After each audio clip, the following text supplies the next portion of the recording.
যে একটা ঘটনা ঘটে গেছে, হয়তো এখানে কোনো তৃতীয় পক্ষ ছিল যাদের মাধ্যমে ঘটনাটা ঘটছে। আল্লাহই উত্তম ফয়সালাকারী, আল্লাহ তাআলার ফয়সালাই বড় ফয়সালা।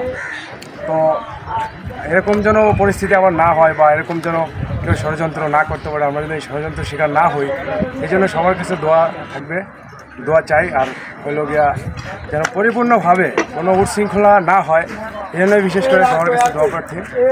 আর সবার দাওয়াত হইল ইনশাল্লাহ আগামী 14, 15, 16 বিশ্ব ইজতেমা, আপনারা সবাই আসবেন ইনশাল্লাহ। আমরা আজকেই আসছি পানির জামাত, এইখানে ক্যাম্প হবে, এইখানে আমরা থাকবো।